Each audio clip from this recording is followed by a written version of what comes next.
Welcome back to the channel, friends. The tectonic plates of Port Charles are shifting, leaving our favorite residents staring down the barrel of impossible choices and shattered loyalty.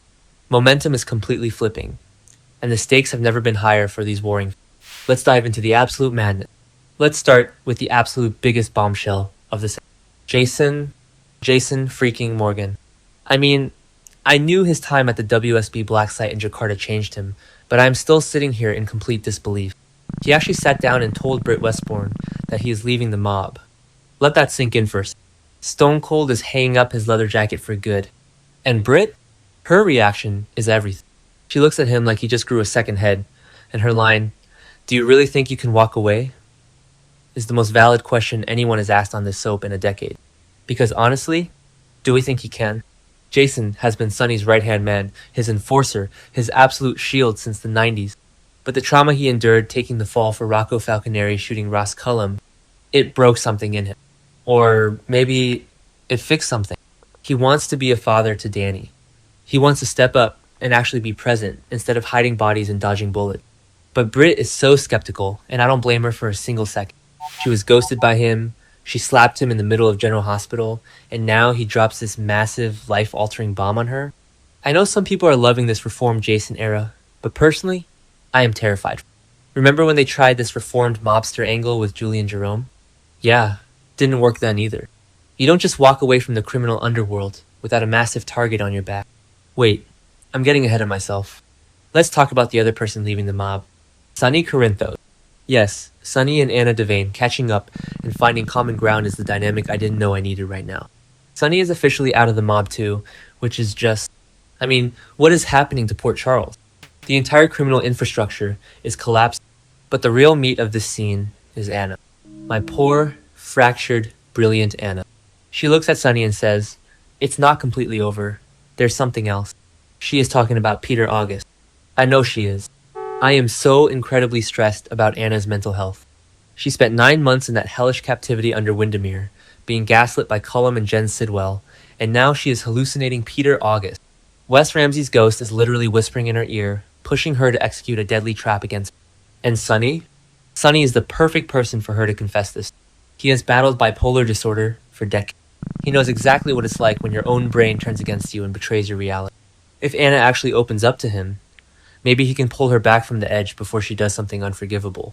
But knowing Anna, she might just be testing the waters. I swear, if she actually hurts Britt because of a hallucination of her evil nephew, I will never forgive these writers. They cannot destroy Anna Devane's legacy like... Okay, back to the point. Let's talk about Josslyn Jack. Can we talk about Josslyn's big mouth for a second? I love her, I really do, but she accidentally says way too much to Hudson Parker. Hudson is this newbie baddie who just oozes shady vibes, and Josslyn is standing there bantering with him about taking the CEO role at Jasper Jacks Enterprises. She was supposed to be handing the reins over to Jordan Ashford, but now she's spilling intel to a guy who literally just said he came to Port Charles to do a job and won't leave until it's done. Like Josslyn, girl, zip it! Hudson is not here to play corporate games. We all know he is hunting for Delilah Wilson's baby. Ethan Lovett literally packed his bags and fled town the second Hudson showed up at the Metro Court pool because Ethan faked that DNA test about Phoebe. And now Josslyn is just casually chatting him up? I am dreading the moment Hudson connects the dots to Brooklyn and Chase's newly adopted baby. It is going to be an absolute disaster. Josslyn survived a massive shootout on Spoon Island, took down Ross Cullum, and struck a massive deal with WSB head Z to secure Valentin and Jason's freedom. She should know how to read a room. But no, she's just blabbing away to the most dangerous guy in the room. Make it make sense. Speaking of Brooklyn, I am sweating. Brooklyn Quartermaine is pushing back against Harrison Chase, and it is a masterclass in deflection and absolute hypocrisy. Willow Kane has moved into the Quartermaine gatehouse. Michael Corinthos literally maneuvered his ex-wife into moving onto the property so he could keep a close eye on her during their vicious custody. And Brooklyn is having an absolute meltdown over it.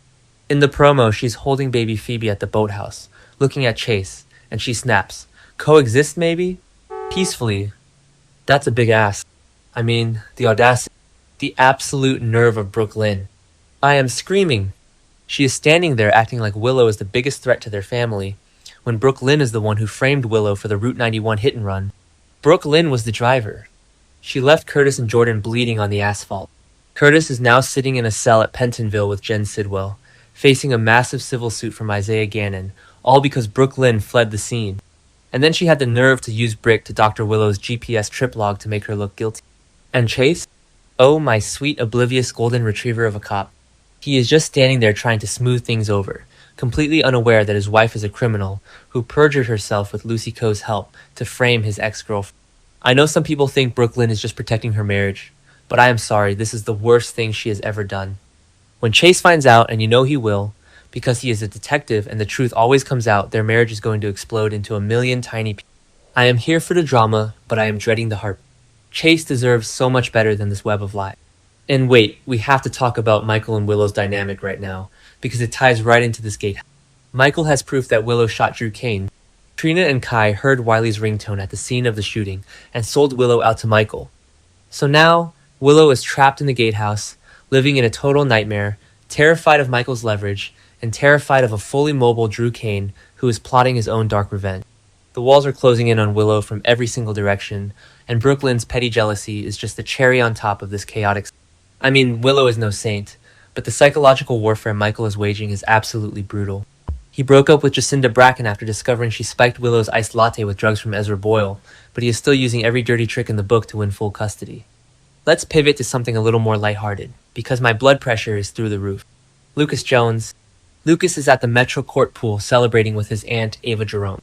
He just signed a lease on a new condo, and honestly, after the sheer trauma of losing Marco Rios for absolutely nothing because of Cullum's saline syringe trick, Lucas deserves a win. He deserves a nice condo with a good view and zero drama. He has been drowning in agonizing guilt, and seeing him smile and celebrate is exactly what we need. But there is a catch, because this is Port Charles and nobody is allowed to just be happy. Detective Joe Fitzpatrick is interested in the exact same space, and Lucy Coe is completely rattled. This is so funny to me. Lucy Coe, the queen of deception and real estate, clearly double-booked a luxury condo. Can you imagine the sheer panic on Lucy's face when she realizes she promised the same apartment to a traumatized doctor and a battle-hardened cop? I am cackling. Joe Fitzpatrick just survived getting shot in the head by Cassius Faison during that botched stakeout. He powered through a head wound to issue a citywide APB. He needs a comfortable place to recover, just as much as Lucas does. This is the ultimate soap opera meet. Are they going to fight over the lease? Are they going to be forced to become roommates? The chemistry potential here is off the chart. If the writers don't put these two together after a hilarious real estate mishap, they are wasting a golden opportunity. I am officially shipping Lucas and Joe. JoeCast? Lujo? We'll workshop the ship name later, but I am entirely on board for this romance. But let's go back to Ava for a second. She's sitting there sipping a drink with Lucas, celebrating his lease, but we all know she is holding the massive secret about Ethan and baby Phoebe. She knows Ethan isn't the father. She knows Hudson is dangerous and hunting for the baby. Ava Jerome is playing chess while everyone else is playing checkers, and I am just waiting for her to drop the hammer. Will she use the condo celebration to subtly manipulate Lucas? Will she cross paths with Joe Fitzpatrick and try to steer his police instincts away from Hudson's investigation? Ava never attends a celebration without an ulterior motive, and having a detective in her orbit might be exactly what she needs to protect herself from the fallout of Ethan's cowardly exit. I am so emotionally invested in this show right now. The mob exits, the WSB cover-ups, the custody wars, the hit-and-run frame-ups. It is soap opera perfection. But I am also so frustrated. I want Anna to get help before she ruins her life. I want Jason to find peace, even though Britt is totally right to doubt him. I want Brooke Lynn to face the music before she ruins Chase's life completely. And I want Josslyn to stop spilling national security secrets to every handsome villain who walks into town. And what about Britt? She was blindsided by Jason, but she is also unknowingly the target of Anna's hallucination-driven assassination plot. Anna thinks Britt needs to die because Peter August's ghost is telling her so. If Jason is walking away from the mob, who is going to protect Britt when Anna strikes? Dante? He stepped down as commissioner. Chase? He's too busy dealing with Brooke Lynn's gatehouse tantrum. The sheer anxiety I feel for Britt right now is immeasurable. I literally cannot. Wednesday's episode is going to destroy me, and I am entirely here for it. The web of lies is getting so tangled that the inevitable unraveling is going to be spectacular. Every single character is backed into a corner, and the choices they make next are going to change the landscape of this show forever. Will these impossible choices destroy Port Charles forever?